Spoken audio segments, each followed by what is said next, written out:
Hi, I'm Choi Ying. Welcome back and thanks for joining us.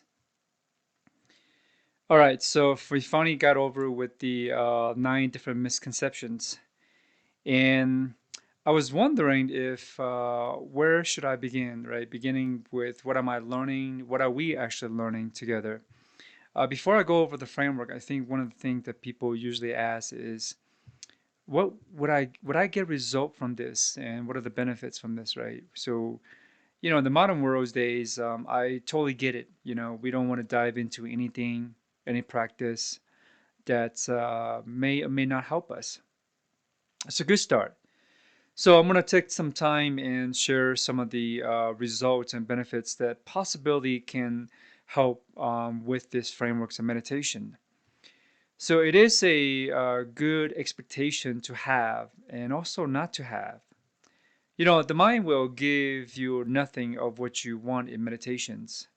At the same time, you are creating with your mind with every thoughts and emotions. Of course, not everything that we think of can be materialized. And even if we did materialize in the realities and surroundings, you won't know what to look for, right? So it's why we may call it coincidence or synchronicity. Well, I'll tell you, like based on my experience, nothing in life is by chance. Even though things shows up random. It seems to be random, but they're not. They just a lot of imprints and image and impressions that they call things that very subtle that we constantly creating through dreams, through thoughts, through emotions. So everything is created within, and how does meditation give us the power? So because everything is created within, it's hard to grasp that because a lot of time we look at our life, our reality. Maybe there's a lot of things we don't want. So how do we get rid of it? How do we cultivate and create more things that we want and even desire? So I'll tell you, the meditations is a powerful tool to observe what's happening around you and within ourselves. Look at this way. In our ancient Chinese master that teaches like Kung Fu, Tai Chi, martial arts, Qigong. Traditionally, for the last, maybe thousands or hundreds of years, they don't really give very much instruction. They want to look if you are willing to put the efforts to imitate or practice or discipline, right? But they guide you through a very simple move, but rarely tells you what that move's supposed to do or why. And one of the reasons is that they like to give us help us to maybe correct some move or stance or structure with very very little explanations because they want to see if you're going to put some long hard work of practice and training before they even want to spend a lot of time with you.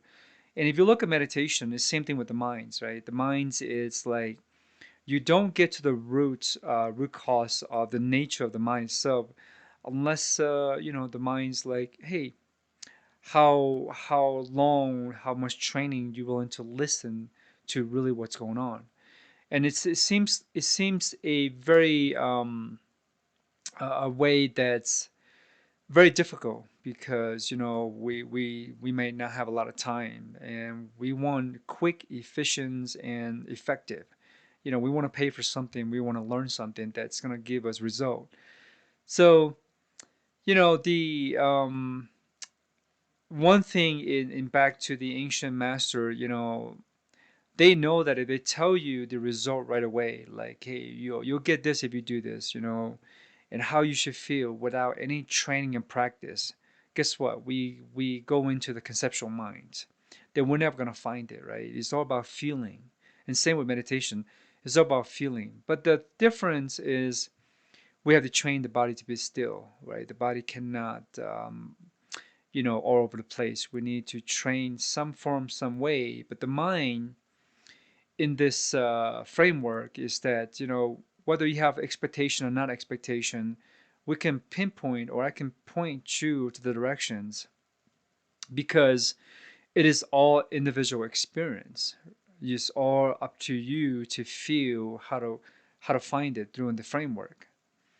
And because we are different people, so we learn differently and have different experience, of course, different perceptions. It's same thing we're applying with meditation.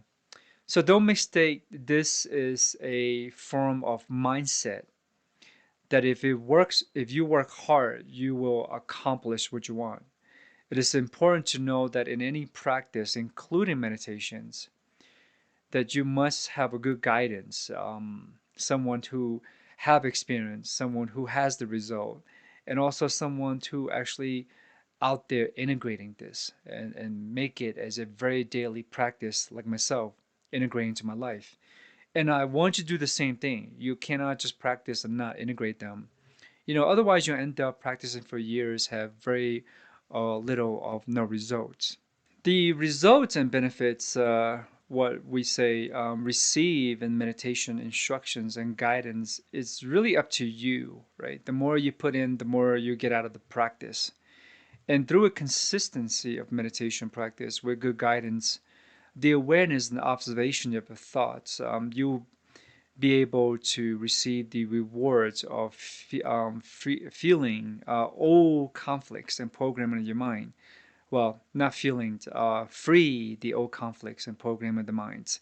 And that's why we do meditations. Maybe people have different goal, different ideas around it. If I'm going to sit in meditations, I do want to have ability to free myself, liberations, whatever that looks like.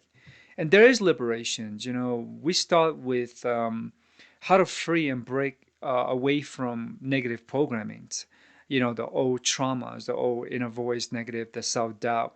We want to create a new space for our mind. And it's possible because I've done it. And because I've done it, it's possible, even though you're very individual, I point you directions in the framework. That way, you don't have to sit for years and years and still wondering what you're practicing. Um, so the power doesn't come from a very conceptualizing and analyzing, as I mentioned before. It actually comes from integrating and putting this practice into actions. You meditate, whether you know what you're doing or maybe you have some insight clear. But yeah, but the ability is that you take that information, that is all informations of the mind's awareness, observing, and you go out to the world, society, and you really put some efforts into changing, making change for improvements. Otherwise, it's just reading a book. You read it and you put it down, and really nothing happens, and you go on to the next and the next and next.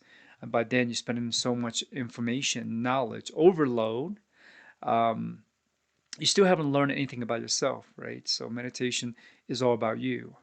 So eventually, it come from your ability to observe that your old patterns, and conflicts are no longer showing up anymore in your internal or external world. It really true. It really takes a lot of years for me to be able to say, hey, negative thoughts, lack of confidence, all of this self-doubt, self-sabotage, the things that we all each have similar patterns, different lifestyle, different situations, that I'm free. And the other thing is free is if you look at me, even look at yourself on the external side, what is free defines. We defines, of course, what we have, what we don't have. But free is that no matter what situation, what challenge I have in life, I can go back to meditation, and within a short period of time, I clear everything. So no conflicts. And occasionally old programming creeps up and I know exactly where it come from, right? So the power of the mind isn't just the power of analyzing of knowledge. The power is I know the nature of myself. I know the nature of my mind, the body, right? So it doesn't mean you won't encounter challenge or obstacle. You eventually will find more courage and take risks in your life to navigate these challenges with self-confidence by expressing yourself and being okay with who you are regarding of what's going on around you. So last thing is just imagine waking up without old programming of your thoughts, okay, and with new programming, and will the framework will teach you how to create new programming that you want. Or what about the silence and peace of the mind? People say the thoughts are constantly flowing. The first few years, it's true. You don't silence the mind, but occasionally you can. That's how powerful it is. You can quiet the mind. You can silence.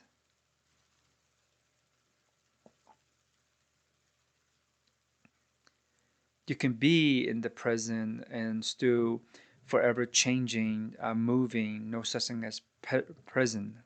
The past, present, and future, or play out at the same time, right? So the ability of power is more so the I don't well I'm gonna use like word like psychic and the woo woo stuff, your ability to tap into your intuitions. So this is the result you expect to achieve with a consistent practice. And most teaching in education will tell you everything about meditation, the science behind it, what to do and what not to do. You cannot learn meditation just from reading about it. You must have a direct experience. So this framework is to give you those direct experience, the faster, the shortest, the simplest, and you see results. Otherwise, you are doing is repeating what the book says. You're repeating what I'm saying without the practice.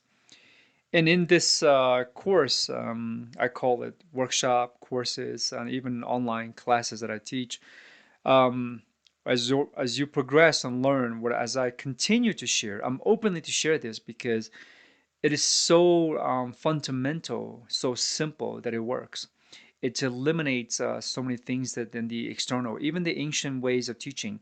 You know, different lineage, different teacher, different guru, different foundations. But hey, it works tremendously in the modern world, right? So we always want to be hurry to be liberated. And as I give you insights of where and how this comes to me and the history behind it and why it works, and that's incredible, right? I don't just talk because I read something. I don't just talk because I heard something, right? I actually apply every single things that I've learned from the meditation in Internal Minds. Okay, so I learned this from very young age, and not realizing that it was part of me. How to figure out patterns, how to figure out dreams, and how to figure out what is always going on, right? So eliminate superstitions, and things that you don't have to afraid to live life because certain things that you have learned that say don't do this, and as long as we're not harming ourselves and others, no violence upon ourselves and others, and the compassion, the love is already there. You don't have to fight so hard for it, right? So I say lastly, if you do not do the practice, all your questions. I always tell my students, all your questions and around meditations are pointless because you will not have any of your own experience of any insights of your own questions, okay? Because those questions are come from a conceptual mind. We do go into conceptual minds and analyzing, but meditation, we do want to kind of put those away, so we can really see clearly how those questions can bring the roots of how we observe the nature of the mind, right? So because we are conditioned to make conclusion based on asking question versus gaining answer based on our experience. Well, thank you for watching or listening to this.